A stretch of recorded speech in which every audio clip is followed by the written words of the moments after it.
Today, I sent a personal letter to the U.S. Department of Justice. In that letter, I made two requests. The first request is that the DOJ and to transmit their findings to me at the earliest time possible. In lieu of a final report,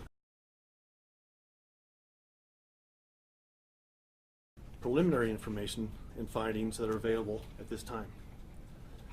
The second request is that the U.S. Department of Justice enters into immediate negotiations with my administration with the goal of crafting and implementing a plan to monitor and track progress involving systems improvements at the Albuquerque Police Department.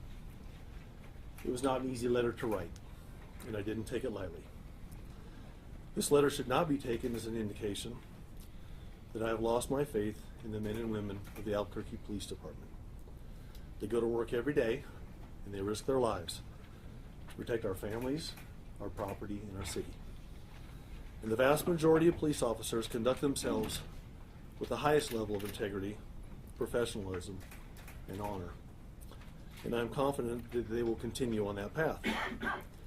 The fact is, however, with the length of time it has taken the DOJ to complete their review, coupled with the events surrounding the James Boyd incident, I did not feel that I can wait any longer to take actions those spelled out in the letter today. I believe it's the right thing to do for the city of Albuquerque, and I think it's the right thing to do for the Albuquerque Police Department.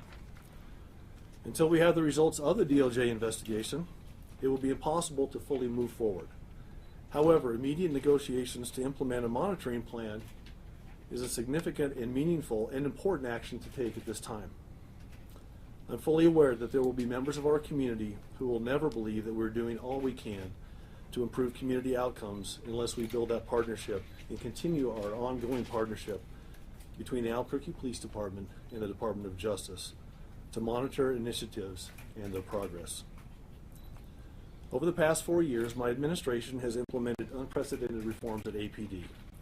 Over 60 reforms, in fact.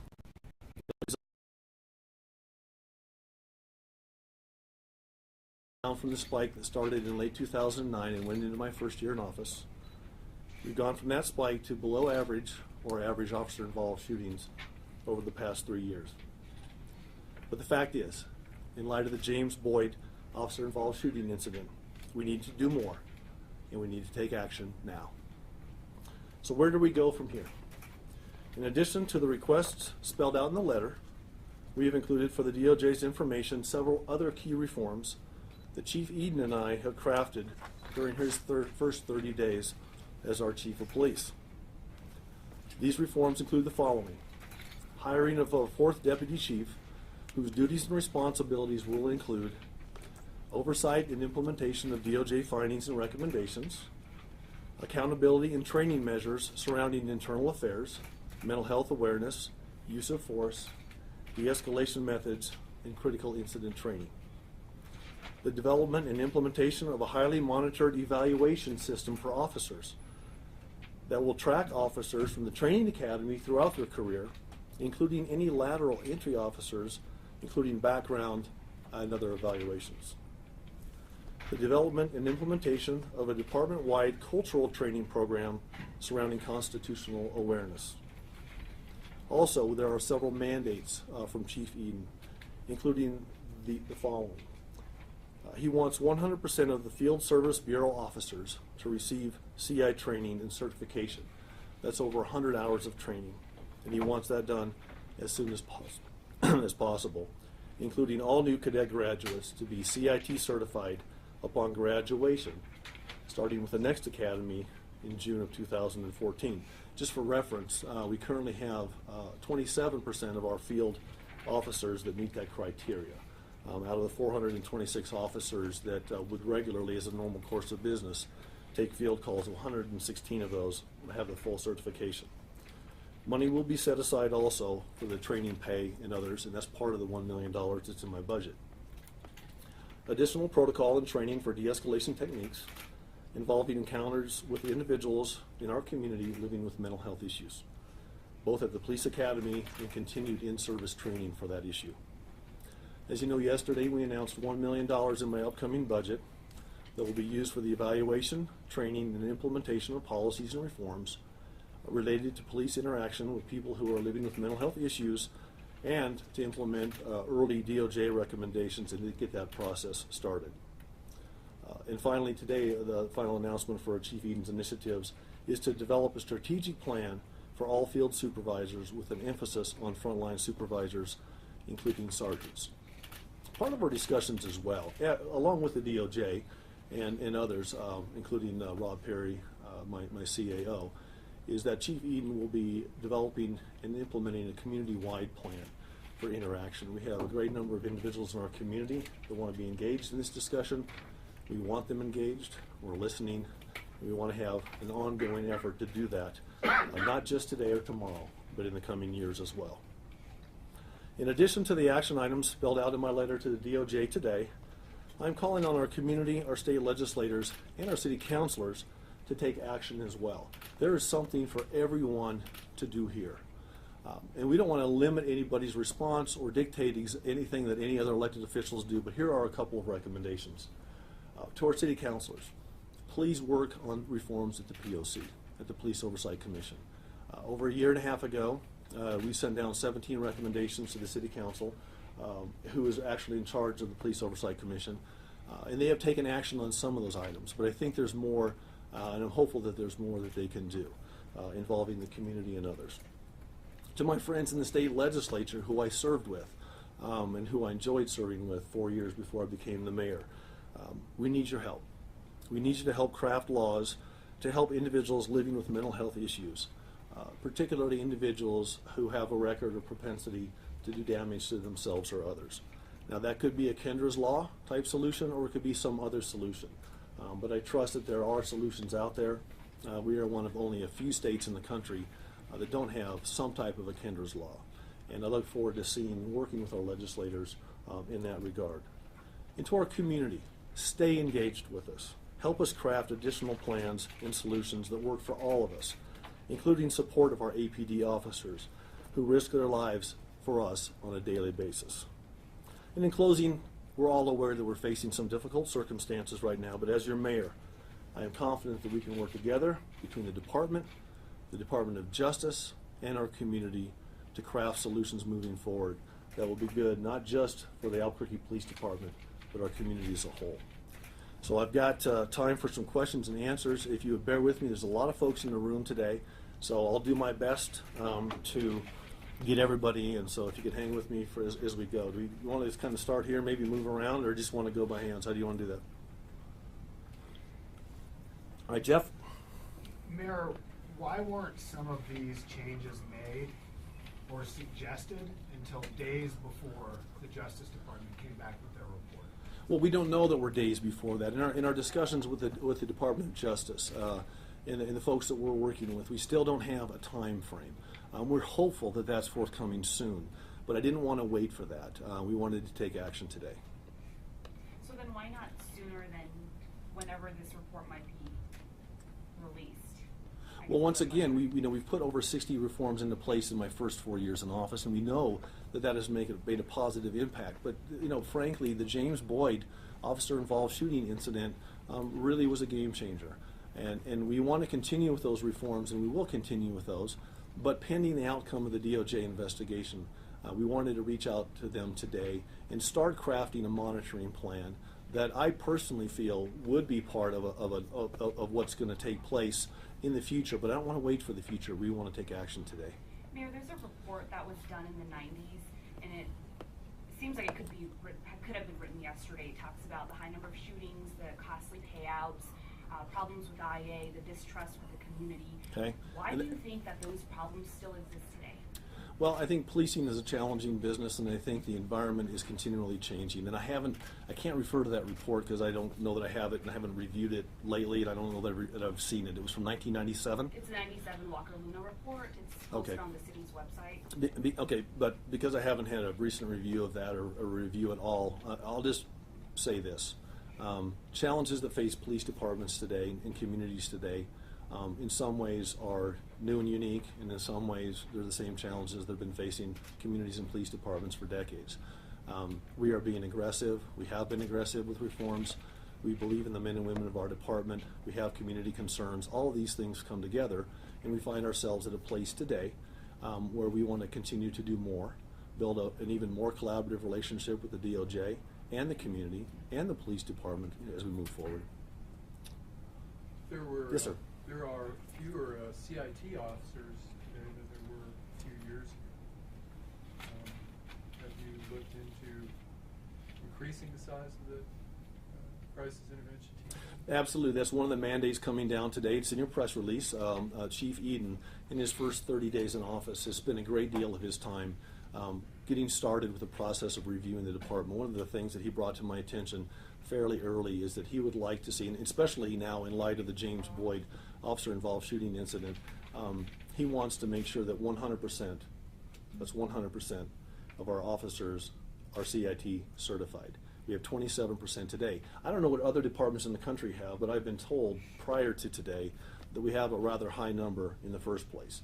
He also wants to ensure that all new cadets, when they graduate, including the upcoming June cadet class, will have that certification upon graduation, unless there's some field requirements that go with it, and then we'll have to wait for that. But for all intents and purposes, have that certification upon graduation. That is a sweeping change, and that is a significant change. And so I think Chief Eden has recognized that. He's brought that to my attention. I agree with him, and that's part of what, it's another thing that initial $1 million can help to start the process of crafting that particular initiative as well. Mayor, that 100% CIT training, that's something the Ellis family asked your police department for a year and a half ago. Okay. Why didn't you give it to him then? Chief Eden has been here for 30 days. He brought that to my attention, and I agree with him. And we're going to be moving forward with that. I allow my chiefs of police to run their department. I don't try to micromanage their department as a mayor. I try to be there to support them and the men and women of the Albuquerque Police Department. If that would have been brought to my attention earlier, that would be something that we could have talked about. I don't recall that being brought to my attention. If it was, I'm remiss in that comment. But I think when Chief Eden brought that solution to me, we jumped right on that idea because I think it's a good one. And it's not going to be an inexpensive one. And it's probably a solution that's not common in the country. I don't know how many departments would be able to claim that, but I can't imagine it's many. Chief, yesterday a coalition of business groups and advocates unveiled a plan to build a new mental hospital here in the city. Yes. What is your reaction? And they claim that this may help the police department in its interaction with those who are struggling with mental illness. My staff has actually been talking to the folks on the west side that had that idea. I think it's a fantastic idea. I know it's short on details as we speak today, but I would fully support that, and I would fully support any idea that anybody has coming forward to talk about things that we can do, because there's a larger issue here. We have a critical incident with the James Boyd officer-involved shooting. We all know that. But we also know that we take hundreds of thousands of calls each and every year, and we know that almost every single one of those has a positive outcome. The ones that don't are what drive change, and that's where we find ourselves today. But in addition to policies and procedures within the Albuquerque Police Department, we need to have a much broader discussion, in fact, a much larger national discussion. In fact, I've been to the White House at the President's administration's, at the Obama administration's invitation to be one of the leaders in communities as a mayor to broaden that discussion on dealing and providing services with individuals who are living with mental health issues. This is a component part of that. And I always want to say this. Mental health issues do not equate to violence. But when you have a combination where someone is living with mental health issues and they have a propensity to hurt themselves or others, this is where we have to do better. So, long answer to your question, I'm fully supportive of that or any other initiative to provide services in our community. Yeah, Dan? Why do you believe a DOJ monitoring agreement is, why do you want a DOJ monitoring agreement? Clearly you can make these changes on your own. Well, we've made a lot of changes on our own, and it's evident that there are individuals in our community that would like to see an outside independent source, like the Department of Justice, monitor what those actions are and to help us set goals and guidelines and monitor those as well. And so we understand that, and we're welcoming to that. Mayor, can I get your comment on the recruitment and retention for the New Millennium Plan? That's actually a 2007 report why now? Why have we not implemented these recommendations years ago if this report isn't new, came out in 2007? Are you talking about the 1997 report? 2007?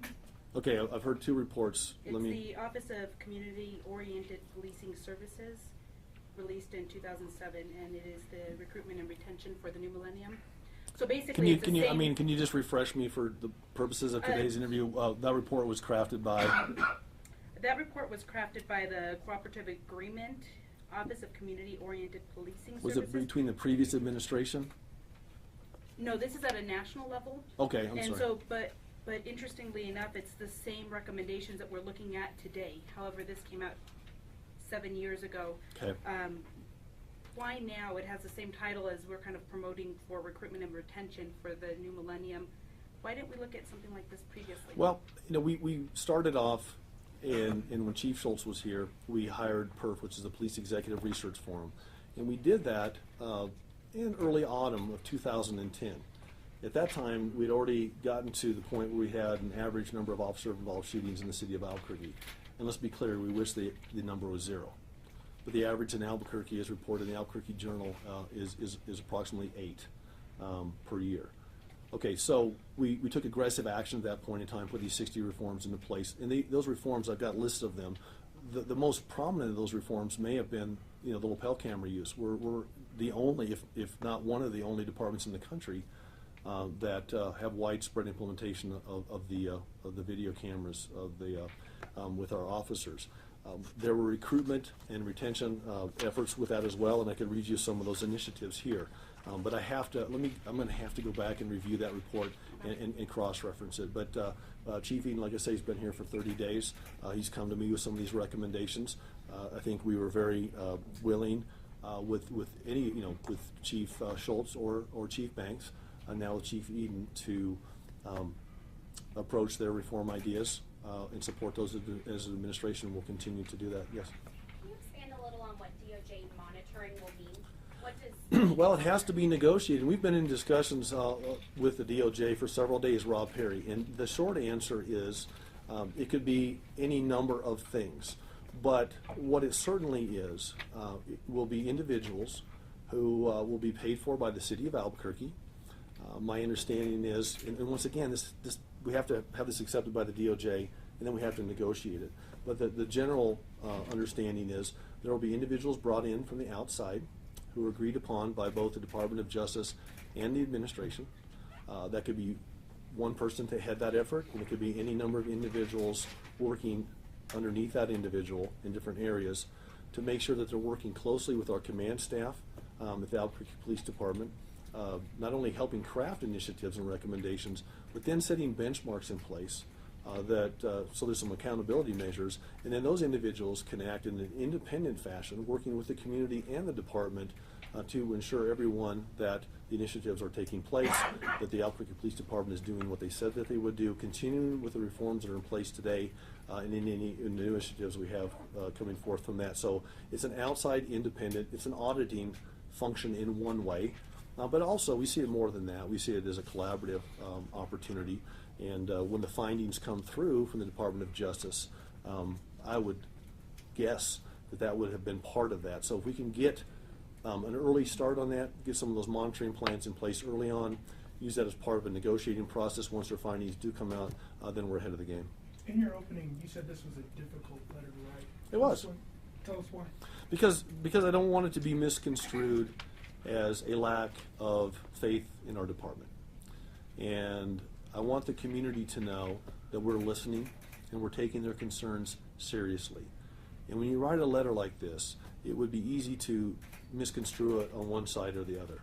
And so we just wanted to make sure we had a balance there, to where the men and women of the Albuquerque Police Department that go out every day and risk their lives for us, for you and for me, and who almost all of the time do wonderful work, don't see this as an indictment by the mayor on them or the department. And we want community members, some of whom may never think we can do enough, don't feel like we are simply giving lip service to an issue that we all know is of grave concern.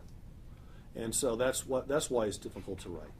We just want to make sure it's balanced and that everybody understands that we're doing our very best and our level best to address concerns on all sides. Yes. All right, Mayor, you talk about taking action, sending a letter to the DOJ requesting for them to expedite this investigation. Yes. What about specifically with the James Boyd investigation? We're having a vigil tonight, protest Mhm. scheduled for Friday. They're going to sleep in preparation for the city council. Sure. Let me do a couple of things, and I've been kind of wanting to say this all day. We want people to participate in the candlelight vigil that want to participate, but please work with our fire department. And Chief Downey and I met earlier today. We want folks to be safe and keep the environment safe. They'll be in an area where there's a high fire danger. The fire department folks are going to be up there trying to work with the vigil organizers to make sure. So we don't want anybody thinking that we're trying to stop their vigil or anything. But please work with us. It's dry out there, and Chief Downey. So ask your other side. I want to make sure I answer your question Okay. fully. So we are under scrutiny. Albuquerque Mhm. is. I don't know if you've seen the national coverage, law enforcement. I've been on some of the experts national are- coverage myself. Yes. Right, and there are some law enforcement experts out there who have been in law enforcement who are looking at that video saying that the officers messed up. Has the officer who fired the shots, those officers, have they been fired? It only took state police 3 weeks or at least a month to fire Elias Montoya when he shot at the Vanderbilt kids. Okay. What is the city doing? We a couple of things. Within hours of seeing the video, and I saw it through media, by the way. That's where I saw it when for the first time. I instructed Rob Perry and Chief Eden to get with the Department of Justice and ask them to look at that as an individual incident, because that incident has a lot of people concerned, myself included. I will not make a judgment on that prior to getting the investigation done. Chief Eden I believe the officers, Chief, let me just make sure I'm clear on that, their status as of today? Administratively. They're on administrative leave, and that's per the contracts we have, our collective bargaining agreements and our union contracts. My understanding is they're not taking calls for service with the badge and the gun at this point in time. We want to wait until that investigation is done. I want it done quickly. Of course, we can't tell the FBI how fast they can move, but I have great faith in the special agent in charge of the FBI here. I've known her for several years, and I know it'll be thorough and comprehensive. At that point, we'll have answers. And that's part of the reason I'm taking the actions I'm taking today. It's taking a long time to get the DOJ recommendations, and they have been very collaborative and professional to work with, and we do not want to rush them. But in light of the James Boyd incident, while we're waiting for answers and recommendations, that's why I'm doing what I'm doing today, is to make sure that we can not wait for everything to come through. Once that investigation is completed, then there will be actions to take based on the multi-jurisdictional, based on what the DA finds, based on what the FBI finds. But we don't want to wait for that. Mayor, we've been told before that Keith Sandy would not have a badge or a gun. Okay. Why was he given a badge and a gun in the first place by this city? That was done in the prior administration, and I cannot answer that question. Have you asked?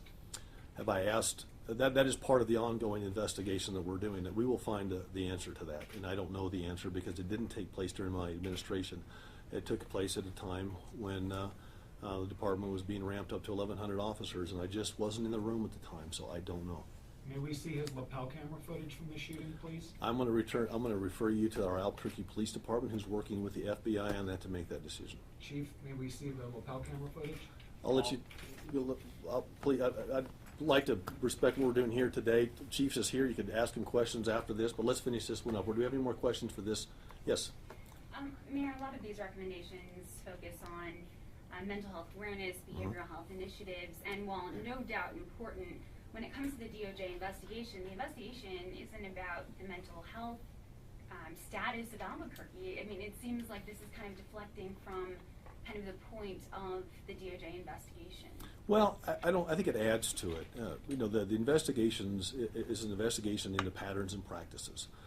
They have a routine process that the DOJ goes through, and when they're through with that, they will have looked at myriad issues, and I'm confident of that. One of the things that we know, if we look at the officer-involved shootings over the past several years, and I would guess that if we looked at them for even years prior to that, 65 to 70% of these encounters that we have had that have resulted in officer-involved shootings have involved working with individuals in our community who are living with mental health issues, and the very, very small percentage of those individuals who find themselves in encounters with the police and public safety professionals, whether it's sheriff or others. And so we don't want to, whether the DOJ finds civil rights violations or doesn't, which is a big part of what they're looking at, I don't want to miss this opportunity to really talk about training, about protocol and procedures, because it's such an issue nationally. I mean, we are not where we need to be nationally with mental health care services. We're not where we need to be in terms of services that, like I say, that are provided to individuals that are living with mental health issues, whether they ever have anything to do with the violence or not. And so I wanted to just use this as an opportunity to expand the conversation. Mayor Berry, you said that in light of the James Boyd shooting, yes, that you made this decision that this had to go. It's part of why I'm made this decision today. Yes. But I mean, we've also seen cases like Chris Torres's in the past, which is, of course, in civil litigation now for sure. much of the same thing. And we've also heard the case from Kenneth Ellis, who the city paid out millions of dollars to. Why couldn't this have happened much earlier? Well, we took, I want to be clear, we took unprecedented reforms and put them in place during my administration, over 60 of them. And that spike that we saw in 2010, and if you look decades back, every decade seems like there's a year with a spike, but we got aggressive very quickly on that, and we were able to drop that number of officer-involved shootings to less than half of that number the following year, below average, another year with below average, and then last year, we were actually on track to have half of an average number of officer-involved shootings, which we wish was 0. But then we had the Christopher Chase incident, and that, of course, it counts as an officer-involved shooting even if an officer is shot. That is an officer-involved shooting as well, so that counts to the total. And then we had, I think, 3 within several weeks after that. So, as a mayor, you don't, or even as a chief of police, you can't control the types of encounters that from the chief's standpoint, that you find yourself into as a law enforcement officer. What we're trying to do is continue with those 60-plus reforms, work with the DOJ, build a monitoring system, build that community trust so that people know that we're taking this not just seriously, we're taking aggressive action to make meaningful changes. I'm going to do just a couple. Let's do a couple more here. We've had a lot of time. Let me do Caleb, and then let's go back, and then we'll see if we can wrap it up. Yes, sir. In terms of developing community trust, and I apologize if you touched on this and I didn't catch it. Go ahead. A lot of people have asked for like a citizen policing, a community oversight, citizen oversight panel. Is that something that has been considered? Yes, there's 2 pieces to that. First of all, it's a Police Oversight Commission, which is a city council function, and part of what I'm urging the council to do today is part of a meaningful thing that they can do to address the situation is to work on crafting better solutions for the Police Oversight Commission. I don't think anybody thinks that's working well today, and it hasn't been working well for several years. But the other side is what Chief Eden has come forward with, which is implementation and development of a citywide plan for community engagement.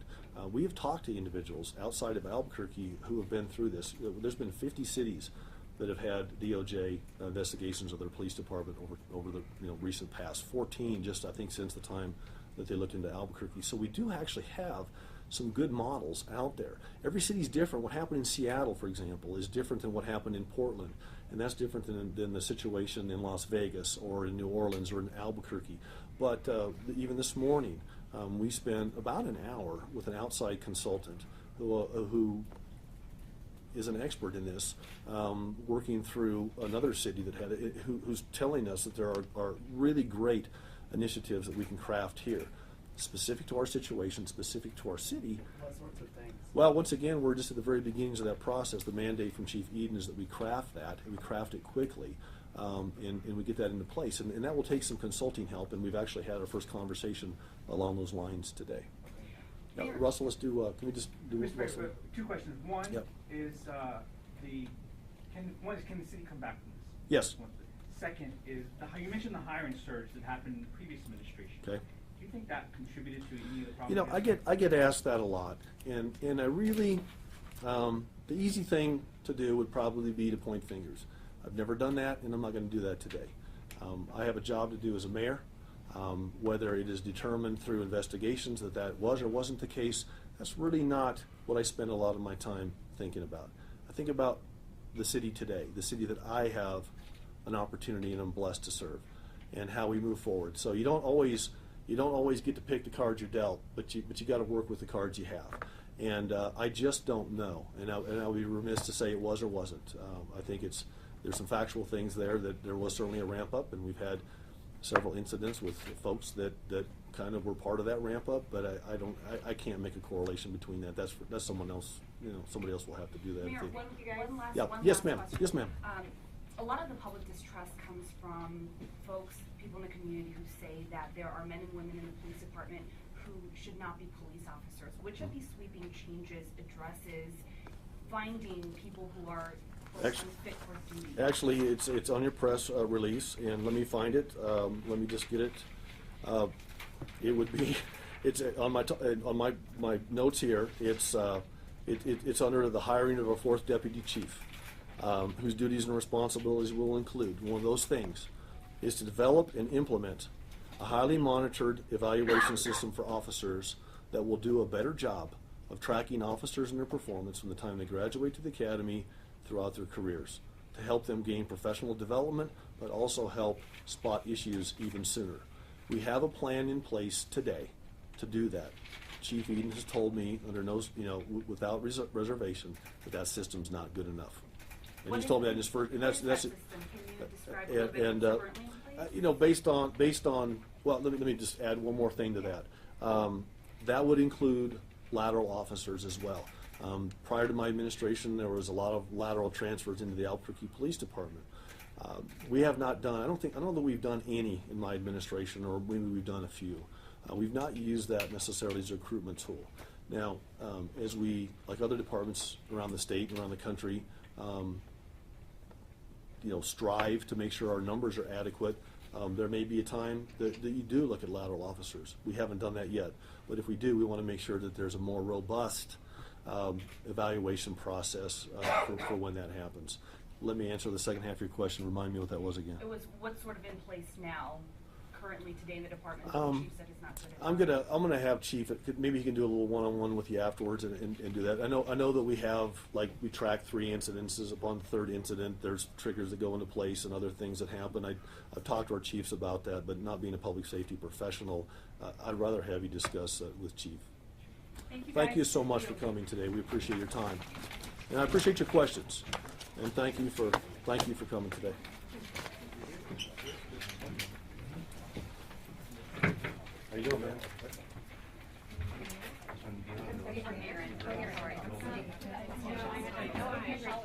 Yeah, I saw it.